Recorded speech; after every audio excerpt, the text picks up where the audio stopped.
Study live easy learning. नमस्कार दोस्तों, मेरा नाम है विनीश केसरी और स्टडी लिव यूट्यूब चैनल पे आपका स्वागत है। आज के वीडियो में हम लोग सीखेंगे डेसिमल नंबर्स को बाइनरी नंबर्स में कैसे कन्वर्ट करना है। इससे पहले वाले वीडियो में हम लोगों ने बिल्कुल शॉर्टकट तरीके से बाइनरी नंबर्स को डेसिमल नंबर्स में कन्वर्ट करना सीखा था, वो भी डबलिंग मेथड के मदद से। यदि उस वीडियो को आप लोगों ने नहीं देखा है तो डिस्क्रिप्शन बॉक्स में उसका लिंक दे दूंगा, जाके उस वीडियो को ज़रूर देख लें। तो आइए हम लोग वापस से अपने टॉपिक पे आ जाते हैं, जो कि है डेसिमल टू बाइनरी कन्वर्जन। इस कन्वर्जन में यूज़ होने वाला जो भी रूल है उसको हम लोग एग्जाम्पल को सॉल्व करने के दौरान ही सीखते जाएंगे। तो सबसे पहले हम लोग एक एग्जाम्पल ले लेते हैं 57 को, जो कि डेसिमल में है, उसको आपको कन्वर्ट करना है बाइनरी में। तो यहाँ पे ध्यान देने वाला बात यह है कि 57 को इस तरह से लिख लेंगे हम लोग और इसको 2 से डिवाइड करना है। यहाँ पे डेसिमल टू बाइनरी कन्वर्जन के लिए 2 से 57 को डिवाइड करना है। डिवाइड करने में भी एक बात ध्यान देना है कि यहाँ पे हम लोग को कोशेंट लिखना है, यानी कि भागफल को लिखना है। तो ये 2 से 57 कितने टाइम्स में डिवाइड होगा? 28 टाइम्स में, यानी कि 28 को 2 से गुना करेंगे तो ये 56 होता है। तो एक रिमाइंडर बचेगा, तो रिमाइंडर को हमको यहाँ पे लिखना है सामने में। ये हुआ मेरा, यहाँ पे रिमाइंडर लिखाएगा और ये यहाँ पे कोशेंट लिखना है। तो अब देखिए, अब फिर से इसको 2 से डिवाइड करेंगे। 2 से जब 28 को डिवाइड करेंगे तो ये कितना बार में जाएगा? 14 बार में जाएगा। तो इस बार पूरा भाग लग गया है, तो हम लोग का रिमाइंडर क्या हो जाएगा? 0। फिर से 2 से भाग देना है।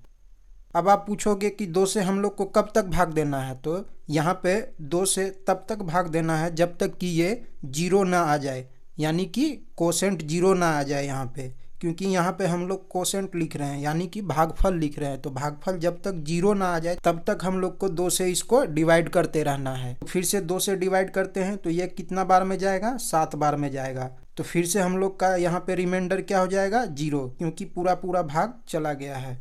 तो फिर से आप देख रहे हैं कि तो फिर से हम लोग 2 से डिवाइड कर देते हैं इसको।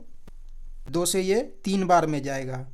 तो देखिए 3 दूना 6, यानी कि एक रिमाइंडर बचा। तो ये रिमाइंडर इसके सामने में हम लोग लिख देंगे यहाँ पे। अब फिर से इसको 2 से डिवाइड करेंगे। 2 से डिवाइड करेंगे तो ये कितने बार में जाएगा? यहाँ पे 1 बार में जाएगा और एक यहाँ पे रिमाइंडर बचेगा। तो रिमाइंडर को यहाँ पे लिख देना है। अब फिर से 2 से इसको डिवाइड करना है 1 को। अब यहाँ पे आप बोलिएगा 2 से तो 1 छोटा है, तो इसको कैसे डिवाइड करते हैं? तो यहाँ पे आप लोग एक चीज़ देख लीजिए कि 2 से 1 को कैसे डिवाइड करना होता है। 2 से 1 को डिवाइड करने के लिए हम लोग, छोटा है तो इसको 0 बार में डिवाइड करते हैं। तो यहाँ पे ये 2 से 0 टाइम्स में जाएगा, तो इसीलिए यहाँ पे 0 होगा। तो ये 1 हुआ, तो ये क्या हो गया? रिमाइंडर। तो इसीलिए 2 से जब इसको डिवाइड करेंगे तो ये क्या हो गया? 0 बार में जाएगा और ये यहाँ पे रिमाइंडर हो जाएगा। तो अब देखिए यहाँ पे 0 आ गया, हम लोग का कोशेंट 0 हो गया है। तो अब हम लोग को भाग देना, मतलब 2 से डिवाइड करना अब बंद कर देना है। अब ये जो हम लोग का रिमाइंडर आया है, यही 57 का बाइनरी कन्वर्जन है। लेकिन यहाँ पे आप लोगों को इसको ऊपर से नीचे की तरफ नहीं लिखना है, बल्कि नीचे से ऊपर की तरफ लिखना है। नीचे से ऊपर की तरफ यहाँ से लिखना है, यहाँ से। तो अब देखिए 57 का जो बाइनरी कन्वर्जन होगा वो नीचे से ऊपर किस तरह से होगा? 1 1 1, यानी कि 3 बार 1 है, 3 बार 1 लिख दिए। फिर 2 बार 0 है, 2 बार 0 लिख दिए और 1 है। नीचे से ऊपर की तरफ जाना है, इस तरह से लिख देंगे। ये हो गया हम लोग का बाइनरी कन्वर्जन। एक और एग्जांपल हम लोग यहाँ पे ले लेते हैं। इस बार हम लोग 156 को बाइनरी में कन्वर्ट करना है। फिर से उसी तरह 156 को हम लोग को 2 से डिवाइड करना है। 2 से डिवाइड करेंगे तो ये क्या जाएगा? 2 सते 14, यहाँ पे कोशेंट लिखना होता है। 2 सते 14, 1 बचा, फिर 16 हुआ ये, तो 2 अठे 16। तो यहाँ पे आप देख सकते हैं कि ये पूरा भाग चल गया है। तो यहाँ पे हम लोग का रिमाइंडर 0 बचा है। अब फिर से इसको 2 से भाग देना है, तो ये कितना होगा? 2 तिया 6, फिर 1 2 नंबर 18। फिर से देख रहे हैं कि पूरा पूरा भाग चल गया है, तो फिर से 0 हो गया ये। फिर अब से फिर से हम लोग को 2 से डिवाइड करना है, तो ये कितना बार में जाएगा? 19 बार में। 19 दूना 38 होता है 38। तो इस बार देखिए ये 39 है, तो एक मेरा रिमाइंडर बच गया यहाँ पे। तो अब फिर से इसको 2 से डिवाइड करना है, ये 9 बार में जाएगा, यहाँ पे एक रिमाइंडर होगा। फिर से 2 से इसको डिवाइड करेंगे तो कितना होगा? ये 4 बार में जाएगा। 4 दूना 8, तो एक यहाँ पे रिमाइंडर बचा। फिर से इसको 2 से डिवाइड करेंगे, इस बार ये 2 से पूरा पूरा चल जाएगा भाग, तो यहाँ पे 0 रिमाइंडर होगा। फिर से इसको 2 से डिवाइड करना है, तो ये एक बार में गया, तो यहाँ पे फिर से 0 रिमाइंडर हुआ। तो यहाँ पे 1 आ गया है, तो इसको फिर से 2 से डिवाइड करेंगे। 2 से डिवाइड करेंगे तो ये कितने बार में जाएगा? 0 बार में जाता है और एक रिमाइंडर हो जाता है। अब इसको हम लोग को रिमाइंडर को नीचे से ऊपर की तरफ, नीचे से ऊपर की तरफ लिखना है, वही हम लोग का आंसर होगा। तो यहाँ पे 156 का बाइनरी में जो कन्वर्जन है वो कितना हो जाएगा? नीचे से ऊपर। तो नीचे से क्या होगा? 100, फिर 111 है, तो 111 हम लोग लिख लेते हैं, फिर 00। ये हो गया बाइनरी कन्वर्जन। अगला एग्जांपल हम लोग ले लेते हैं 195.6875। इस बार हम लोग दशमलव वाला अंक भी लिए हैं, इसको हम लोग को कन्वर्ट करना है बाइनरी में। यहाँ पे एक बात आप लोगों को जानना जरूरी है कि यहाँ पे पॉइंट से इस तरफ, पॉइंट से जो इस तरफ का पार्ट है, ये वाला पार्ट, इसको हम लोग बोलते हैं इंटीजर पार्ट।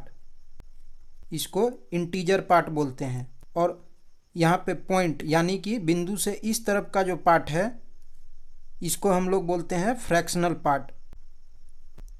इसको फ्रैक्शनल पार्ट बोलते हैं। तो जब भी इस तरह का नंबर हम लोग को दिया रहेगा, तो इसमें इंटीजर पार्ट को अलग से सॉल्व करेंगे और फ्रैक्शनल पार्ट को अलग से सॉल्व करेंगे। तो हम लोग पहले इंटीजर पार्ट को सॉल्व कर लेते हैं। इंटीजर पार्ट को सॉल्व करने के लिए जो नॉर्मल था, पहले 2 एग्जाम्पल में हम लोगों ने जिस तरह से उसको सॉल्व किया था 2 से डिवाइड करके, उसी तरह से हम लोग इसको 2 से डिवाइड करके सॉल्व करेंगे। तो इसको 2 से डिवाइड कर देते हैं, तो ये कितना बार में जाएगा? 2 नंबर 18। तो अब यहाँ पे 1 बचा, तो ये 15 हो गया, तो 2 सते 14। एक मेरा यहाँ पे रिमाइंडर बच गया। तो अब फिर से इसको 2 से डिवाइड करना है, तो 2 से इस बार डिवाइड करेंगे तो 48 दूना 96 होता है, एक है यहाँ तो एक रिमाइंडर होगा। तो अब फिर से 2 से इसको डिवाइड करना है, इस बार हम लोग 2 से डिवाइड करेंगे तो ये कितना होगा? 24 दूना 48। तो ये पूरा पूरा इससे हो गया है डिवाइड, तो इसलिए यहाँ पे 0 रिमाइंडर बचेगा। अब फिर से इसको 2 से डिवाइड करना है, तो ये कितना बार में जाएगा? 12 बार में जाएगा और 0 रिमाइंडर बचेगा। अब फिर से इसको 2 से डिवाइड करना है, तो 2 से डिवाइड करेंगे तो ये कितने टाइम्स में जाएगा? 6 टाइम्स में जाएगा। 6 टाइम्स में जाएगा, तो ये पूरा पूरा डिवाइड हो रहा था, इसीलिए यहाँ पे 0 रिमाइंडर बचेगा। फिर से इसको 2 से डिवाइड करना है, तो ये कितना बार में जाएगा? 3 टाइम्स में जाएगा। फिर से यहाँ पे 0 रिमाइंडर बचेगा।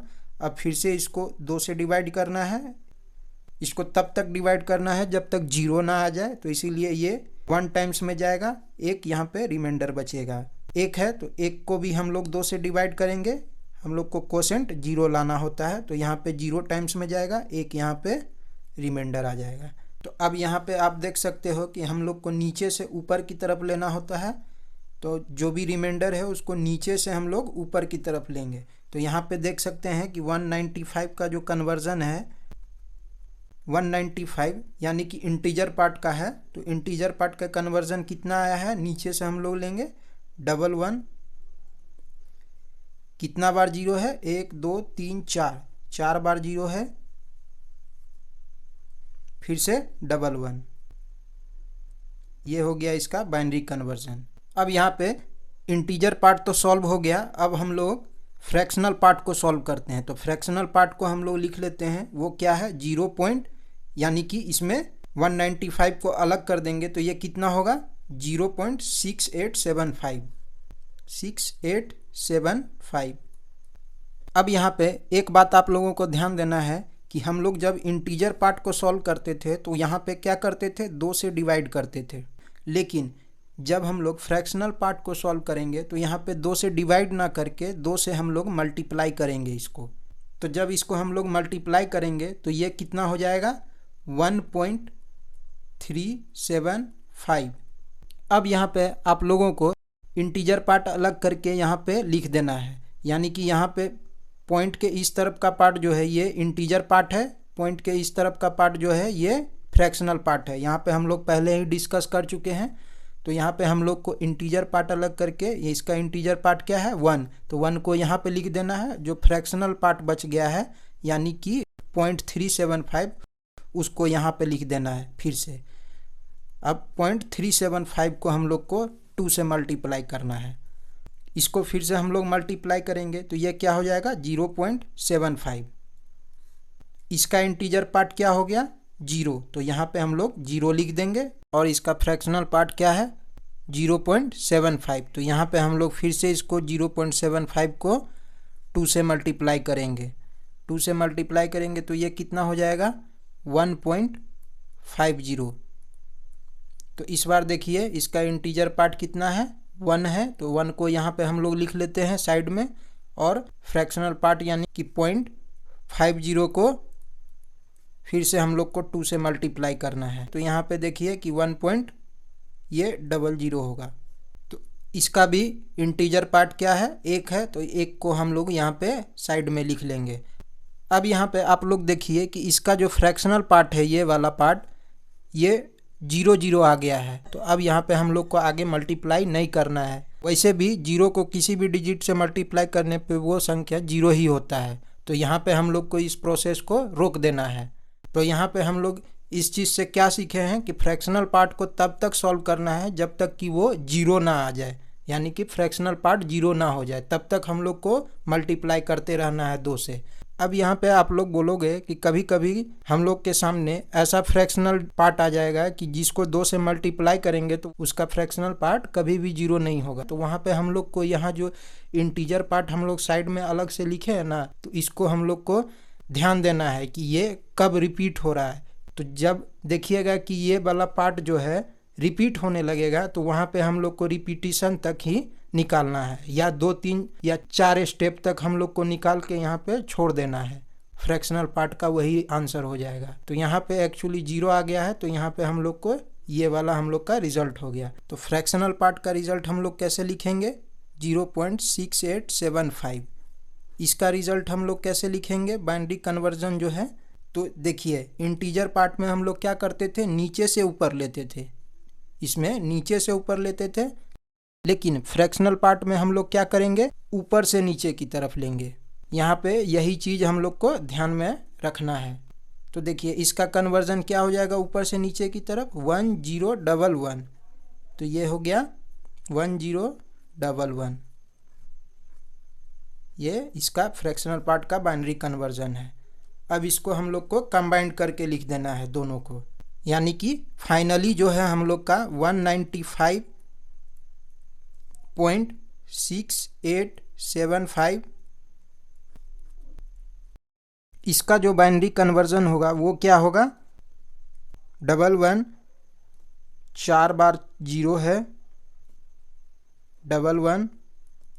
अब पॉइंट दे देना है, यहाँ पे पॉइंट था तो पॉइंट दे देंगे। अब ये वाला पार्ट को हम लोग को लिख देना है 1011। ये हो गया इसका binary conversion. I hope video आपको पसंद आया होगा। वीडियो पसंद आया तो वीडियो को लाइक करें, शेयर करें, और कोई भी डाउट हो तो कमेंट बॉक्स में कमेंट करके ज़रूर पूछें।